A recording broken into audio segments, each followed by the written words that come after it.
Hi, it's Fionna Gossling with a very quick update as to what happened in Burlington real estate in August 2024. In short, it's pretty boring. You can see here, this is a graph that shows annual average sale prices. So every month I track the average sale price of all property types in Burlington. And then this is just taking them all and adding them by 12. And you can see that in 2024 so far, we are in our second best year, I'm sorry. Only 2022 is ahead of us, but 2022 really had excellent or very high sale prices in January, February, and March, and then the prices really corrected. And so you can see from this graph where we track each of those data points in both the average and the median, it gives you a nice visual to show the prices. If you remove this peak here, they came down and they're fluctuating, but they're trending upwards, remaining fairly stable, just boring, stable. Here you can see we had 156 sales in all of Burlington across all property types in the month, which is low.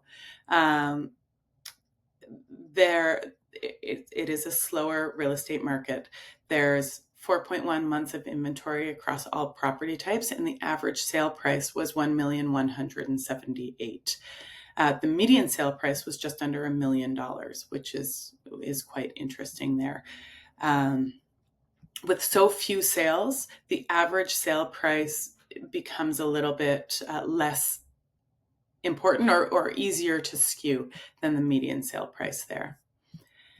And if you look at this August over last August in Burlington, our number of transactions were down by 16%. So it's a slower market. It's a tougher market to sell things.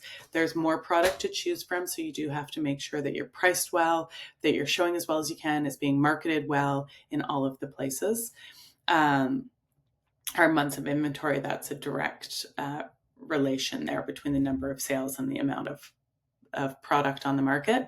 And you can see that our average sale price was up by 10% to $1,178,000. And it's just taking a couple more days to get properties sold on average. Of course, those averages, you need to break it down a little bit further depending on what it is you're trying to buy or you're trying to sell. So there were 78 detached sales, and the average sale price of a detached home was $1,534,000.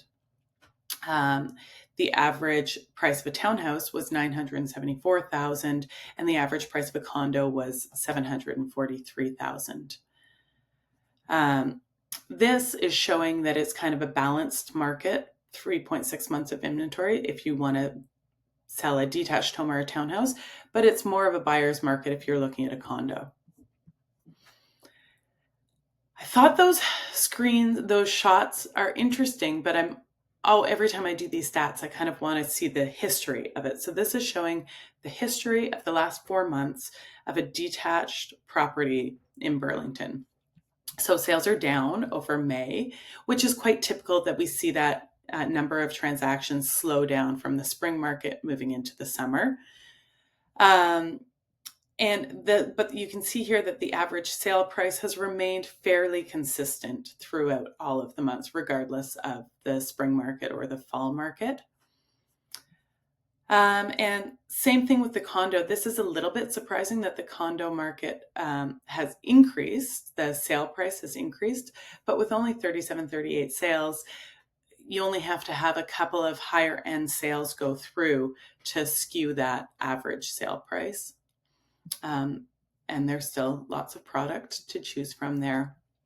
And then when you look at the townhouse sales, same thing. Prices have jumped up a bit. The average sale price has jumped up a bit, but it hasn't changed that much. It obviously depends on the product out there and what's selling.